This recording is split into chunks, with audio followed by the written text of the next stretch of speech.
रुद्र ने पलट कर देखा तो उसके पीछे और कोई नहीं बल्कि खुद दुर्योधन खड़ा था और गुस्से में देख रहा था। श्रुति के महल से निकल जाने की खबर अब तक उसे मिल चुकी थी। फिर दुर्योधन गुस्से में रुद्र से कहने लगा, तेरा इतना दुस्साहस कि तू हस्तिनापुर महल तक आ पहुंचा। मुझसे भूल हुई जो तुझे जीवित छोड़ दिया। तुझ मूर्ख को तो उसी समय मृत्यु लोक पहुंचा देना चाहिए था जब तुझे लाक्षागृह के बाहर देखा था, किंतु उस भूल को मैं अभी सुधार देता हूँ। वो गुस्से में रुद्र की तरफ बढ़ने लगा। दुर्योधन को गुस्से में देखकर शकुनी ने उसे रोकते हुए धीरे से कहा, धीरज से काम लो भांजे। तुम भूल रहे हो कि उस गुरु शास्त्री के पश्चात केवल यही है जो उस यंत्र के विषय में जानता है। यदि गुरु शास्त्री उस यंत्र को ठीक नहीं कर पाए तो हमें अवश्य ही इसकी आवश्यकता होगी भांजे। तुमने इस मायावी को मार दिया और गुरु शास्त्री उसे ठीक नहीं कर पाए तो हम उस यंत्र के विषय में कुछ नहीं जान पाएंगे। इसलिए अपने क्रोध को शांत करो और उस यंत्र के ठीक होने तक इसे जीवित छोड़ दो भांजे। शकुनी की बात सुनकर दुर्योधन अपनी जगह रुक गया और रुद्र से कहने लगा, मायावी, तू भाग्यशाली है जो मामा श्री ने मुझे रोक लिया, अन्यथा अब तक तेरा शरीर मृत भूमि पर पड़ा होता। उसकी बात सुनकर रुद्र ने सख्त आवाज में कहा, मुझे मारकर तुम्हें क्या मिलेगा दुर्योधन? मैं यहाँ होता ही नहीं अगर तुम मेरी श्रुति को वहां से लेकर ना आए होते। लेकिन तुम्हारे बुरे इरादों की वजह से मैं और श्रुति यहाँ फंस गए। एक शब्द और नहीं मायावी, अन्यथा। दुर्योधन गरज कर रुद्र की तरफ देखने लगा। रुद्र भी उसे घूरने लगा, मानो अब उसे उसका कोई डर ही नहीं था। दूसरी तरफ अर्जुन काफी देर तक रुद्र के न आने पर समझ गए कि रुद्र महल में पकड़ा गया होगा, इसलिए अब तक वापस नहीं आया। उन्होंने श्रुति से धीमी आवाज में वहां से चलने के लिए कहा, श्रुति, अत्यधिक समय बीत चुका है। यदि रुद्र राजभवन से निकल गया होता तो उसे अब तक यहाँ आ जाना चाहिए था। अवश्य ही उसे सैनिकों ने देख लिया होगा। अब यहाँ अधिक देर ठहरना उचित नहीं है। हमें वापस आश्रम लौटना चाहिए। श्रुति घबराते हुए बोली, नहीं अर्जुन, मैं रुद्र को ऐसे छोड़कर नहीं जाऊंगी। आप उसकी मदद कीजिए, वरना वो दुष्ट दुर्योधन उसे मार देगा। अर्जुन ने उसे समझाते हुए कहा, श्रुति, मैं अवश्य रुद्र की सहायता करता, किंतु परिस्थितियां अभी अनुकूल नहीं है। हमें सर्वप्रथम आश्रम पहुंचकर सभी को इसकी जानकारी देनी होगी। तत्पश्चात हम रुद्र को बचाने का प्रयत्न करेंगे और तुम्हें रुद्र की चिंता करने की आवश्यकता नहीं है। काका विदुर उसकी सहायता करेंगे। अब जल्दी करो और चलो यहाँ से। श्रुति इस तरह रुद्र को महल में छोड़कर जाना तो नहीं चाहती थी, किंतु अर्जुन के बार बार कहने पर उसे वहां से जाना पड़ा। आश्रम पहुंचकर अर्जुन ने महल का घटनाक्रम विस्तार से सभी पांडवों को बता दिया। ये सुनकर भीम उत्तेजित होते हुए बोले, अब और अधिक प्रतीक्षा करना ठीक नहीं भ्राताश्री युधिष्ठिर। अब हमें हस्तिनापुर चलकर रुद्र को बचाना चाहिए और दुर्योधन के इस कायरतापूर्ण अनुचित कार्य को सभी के सामने प्रकट करना चाहिए। भीम को क्रोधित देख युधिष्ठिर कहने लगे, शांत भीम, शांत। हमें इस तरह आवेश में आकर कोई निर्णय नहीं लेना चाहिए। जिस तरह श्रुति को हमने वहां से बाहर निकाला है, उसी तरह किसी युक्ति से रुद्र को भी बचाना होगा। श्रुति बहुत परेशान दिख रही थी और फिर माता कुंती से लिपटकर रोते हुए कहने लगी, सबका कारण मैं हूं। मेरी वजह से ही रुद्र आज वहां फंस गया है। वो वहां मेरे लिए ही गया था। दुर्योधन यदि मेरे बदले रुद्र को छोड़ दे तो मैं वापस उसके पास चली जाऊंगी। उसकी बात सुनकर पांडव चकित थे। अर्जुन ने उससे कहा, नहीं श्रुति, इसकी आवश्यकता नहीं होगी। हमने रुद्र को वचन दिया था कि हम तुम्हें सकुशल वापस लाएंगे, इसलिए अब तुमको वहां वापस जाने की आवश्यकता नहीं है। मैं दुर्योधन से अच्छे से परिचित हूँ। वो अवश्य ही तुम्हें खोजता हुआ आएगा और हम उसके आने की प्रतीक्षा करेंगे और शीघ्र ही रुद्र को वहां से छुड़ा लेंगे। तब तक तुम विश्राम करो। दूसरी तरफ एक कक्ष में शकुनी रुद्र को देखकर उसके पास आया और पूछा, मायावी, कौन हो तुम? अपना परिचय दो और यहाँ आने का कारण बताओ। रुद्र कक्ष में चारों ओर देखने लगा जहाँ कौरव भाई बैठे हुए थे। उसने कहा, मैं यहाँ किसी कारण से नहीं आया हूँ, बल्कि मैं तो भटक कर यहाँ तक आ पहुंचा। मैं गलती से भविष्य से यहाँ एक यंत्र की सहायता से आ गया था, किंतु रुद्र इससे पहले आगे कुछ बोल पाता, दुर्योधन ने उसे बीच में टोक दिया और उसे मारने उठ गया। तभी शकुनी ने दुर्योधन को शांत करने के लिए कहा, ठहरो भांजे,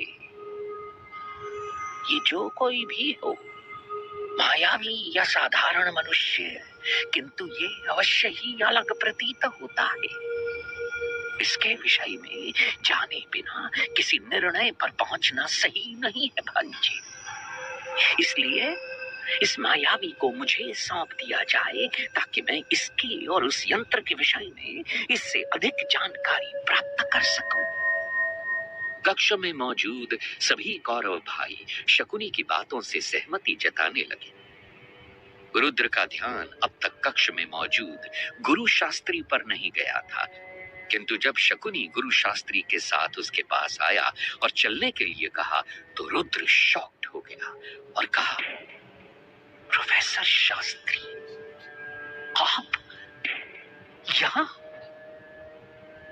शकुनी ये देखकर समझ नहीं पाया कि ये रुद्र गुरु शास्त्री को कैसे जानता था। उसने गुरु शास्त्री से पूछा, क्या आप इसे पहले भी मिल चुके हैं?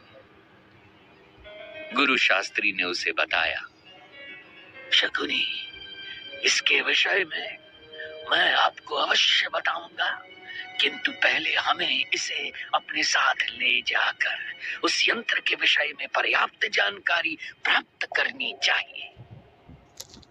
वहीं दूसरी ओर आश्रम में श्रुति रुद्र के बारे में सोच सोच कर परेशान हो रही थी और उसे गुस्सा भी आ रहा था रुद्र पर। उसे यही लग रहा था कि यदि वो उसे पहले ही उस मशीन को इस्तेमाल करने से रोक लेती तो शायद वो लोग यहाँ न होते।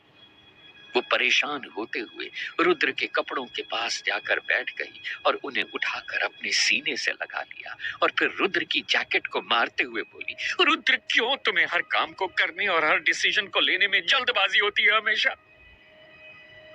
देखो, अब डाल लिया ना, फिर प्रॉब्लम में हमें।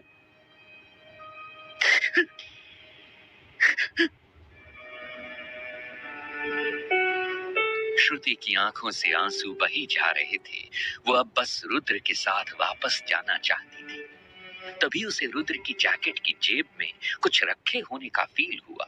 उसने उसकी जेब में हाथ डाला तो वो पहचान गई कि ये तो वही चिट्ठी है जो प्रोफेसर ने उसे दी थी। वो मन ही मन सोचने लगी, रुद्र इसकी मदद से वापस जा सकता था, लेकिन वो मेरे लिए यहाँ रुका रहा और मुझे बचाने के लिए महल तक जा पहुंचा। अब श्रुति का रुद्र पर से गुस्सा खत्म होके खुद पर शिफ्ट हो गया। वो खुद से बोलने लगी कि वो रुद्र को कितना गलत समझ रही थी। वो उस चिट्ठी को खोलकर पढ़ना चाहती थी, लेकिन उसे प्रोफेसर की कही बात याद आ गई और उसने चिट्ठी को अपने पास रख लिया। उसी समय सहदेव ने सभी को आकर सूचित किया कि दुर्योधन और दुशासन अपने सैनिकों के साथ जंगल में श्रुति की तलाश कर रहे हैं और धीरे धीरे आगे बढ़ते हुए आश्रम की ओर आ रहे हैं। सभी पांडव ऐसे ही किसी अवसर का इंतजार कर रहे थे जब दुर्योधन बेपरवाह गुस्से में श्रुति को ढूंढता हुआ महल से बाहर आएगा। अर्जुन ने कहा, यही सही समय है। यदि हम दुर्योधन को बंदी बना ले तो हम रुद्र को सरलता से उससे छुड़ा सकते हैं। उनकी बात सुनकर श्रुति भी उनके साथ जाना चाहती थी, लेकिन सभी ने इसमें खतरा होने की बात कहकर श्रुति को आश्रम में माता कुंती के पास रहने के लिए कहा। श्रुति उनसे कहने लगी, भले ही मैं आप सभी के साथ उससे युद्ध नहीं कर सकती, लेकिन मैं उसका ध्यान जरूर भटका सकती। आप मेरी चिंता मत कीजिए। यदि रुद्र मेरे लिए महल तक जा सकता है, तो मैं भी आप सभी के साथ वहां जाकर उसकी मदद के लिए कुछ न कुछ तो कर ही सकती। श्रुति की बात सुनकर सभी उसे देखने लगे और उसे अपने साथ ले जाने के लिए सहमत हो गए। वो सभी ये देखकर प्रसन्न थे कि रुद्र और श्रुति एक दूसरे से इतना प्यार करते हैं कि वो दोनों एक दूसरे को बचाने के लिए कोई भी जोखिम उठाने को तैयार थे। वहीं जंगल में दुर्योधन और दुशासन अलग अलग दिशाओं में श्रुति को खोज रहे थे। गुस्से में दुर्योधन ने इस ओर ध्यान ही नहीं दिया कि वो लोग धीरे धीरे पांडवों के बिछाए जाल में फंसते जा रहे थे। नकुल और सहदेव श्रुति के साथ दुशासन की तरफ बढ़ने लगे और दूसरी तरफ अर्जुन, भीम और युधिष्ठिर दुर्योधन के सामने जा पहुंचे। श्रुति जानबूझकर दुशासन के सामने जा पहुंची और उसे धीरे धीरे दुर्योधन से दूर ले जाने लगी। नकुल सहदेव ने छुपकर दुशासन के साथ आए सैनिकों को एक एक करके मार गिराया। जब तक दुशासन कुछ समझ पाता कि तभी नकुल और सहदेव उसके सामने जा पहुंचे। वो अब अकेला हो चुका था। दुशासन उन्हें साधु के भेष में पहचान नहीं पाया। उसने उन्हें ललकारा, कौन हो तुम साधु? क्यों इस तरह मेरा मार्ग रोकने का क्या प्रयोजन है तुम्हारा? क्या तुम नहीं जानते कि मैं राजकुमार दुशासन हूं? यदि सकुशल रहना चाहते हो तो हट जाओ मेरे मार्ग से और इस स्त्री को मुझे सौंप दो। उसकी बात सुनकर नकुल और सहदेव हंसने लगे और कहा, क्या हुआ दुशासन? तुम भयभीत क्यों हो? जिस सुंदर स्त्री की तलाश में तुम आए हो वो यही है तुम्हारे सामने। आओ आगे बढ़ो और ले जाओ इन्हें अपने साथ। दुशासन नकुल की बात सुनकर गुस्से में अपने रथ से उतरकर उनके सामने जा पहुंचा और नकुल से युद्ध करने लगा। किंतु नकुल और सहदेव ने उसे जल्द ही बंधक बना लिया और उसे दुत्कारने लगे। सहदेव ने कहा, तुम्हें युद्ध कौशल में अभी और पारंगत होने की आवश्यकता है और साथ ही ये भी सीखना आवश्यक है कि किसी स्त्री के साथ कैसे व्यवहार किया जाता है। वहीं दूसरी ओर दुर्योधन ने तीनों पांडवों को साधु भेष में देखकर पूछा, साधु, क्या तुमने किसी सुंदर स्त्री को किसी के साथ इस ओर आते देखा है? भीम हंसते हुए बोलने लगा, हाँ अवश्य देखा है, किंतु तुम उसे क्यों ढूंढ रहे हो? उसने गुस्से में साधु भेष धरे पांडवों से कहा, मुझे सिर्फ इतना बताओ कि वो कहाँ है। मैं यहाँ तुम्हारे प्रश्नों के उत्तर देने नहीं आया, मैं उस स्त्री की तलाश में यहाँ तक आया। अर्जुन ने उस पर तंज कसते हुए कहा, तो अब हस्तिनापुर के राजकुमार दुर्योधन युद्ध और आखेट नहीं अपितु स्त्री खोजने का कार्य करते हैं। और वो जोर से हंसने लगे, मूर्ख, तुम मुझे कोई साधु नहीं जान पड़ती, अवश्य ही तुम कोई ढोंगी हो। ऐसा प्रतीत होता है कि तुम्हें अपने प्राणों का भय नहीं, इसीलिए मेरे साथ आमोद प्रमोद कर रही हो। ठहरो, मैं तुम्हें बताता हूँ कि राजकुमार दुर्योधन क्या करते हैं। वो अपने रथ से नीचे उतर आया और साधुओं के भेष में आए पांडवों से युद्ध करने लगा। किंतु भीम और अर्जुन ने जल्द ही उसे बंधक बना लिया। वो गुस्से में कहने लगा, तुम भूल कर रहे हो साधु, इस अपराध के लिए मैं तुम्हें कभी क्षमा नहीं करूंगा। और जो अपराध तुम करने आए थे, क्या वो स्त्री तुम्हें क्षमा कर देगी? दुर्योधन जमीन पर बंधा हुआ पड़ा था। उसके सर से उसका मुकुट गिर चुका था और उसे इस स्थिति में देख उसके सैनिक भी उसे छोड़कर भाग गए। वहीं दूसरी ओर महल में रुद्र गुरु शास्त्री के साथ था और शकुनी कमरे में चिंतित घूम रहा था। रुद्र ने गुरु शास्त्री से धीमी आवाज में पूछा, प्रोफेसर, आप यहाँ कैसे? और क्या किसी ने आपको पहचाना नहीं? मैं कुछ समझ नहीं पा रहा। गुरु शास्त्री मुस्कुराते हुए बोले, रुद्र, मैं तुम्हारी व्याकुलता समझ सकता हूँ। जल्द ही तुम्हारे सभी प्रश्नों का उत्तर दूंगा, किंतु मैं प्रसन्न हूँ कि तुमने इन मुश्किल परिस्थितियों में भी उस चिट्ठी का इस्तेमाल नहीं किया। तुम सच में बहुत बहादुर हो। रुद्र उनकी बात सुनकर कंफ्यूज लग रहा था। वो कहने लगा, लेकिन प्रोफेसर, मैं अपने पास्ट में जाना चाहता था, तो फिर यहाँ इस वक्त में, इस महाभारत काल में कैसे पहुंच गया? मुझे कुछ समझ नहीं आ रहा है। मैं तुम्हारी परेशानी का कारण समझ सकता हूँ रुद्र, किंतु अभी मैं तुमसे इतना ही कह सकता हूँ कि मैं तुम्हें भविष्य में भी मिल चुका हूँ, और भविष्य को आधार मानकर कहा जाए तो आज हम तुम्हारे भूतकाल में भी मिल रहे हैं, जो कि अब तुम्हारा वर्तमान न बन जाए। रुद्र गुरु शास्त्री की बातें नहीं समझ पा रहा था। आखिर वो उससे किस बारे में बात कर रहे थे?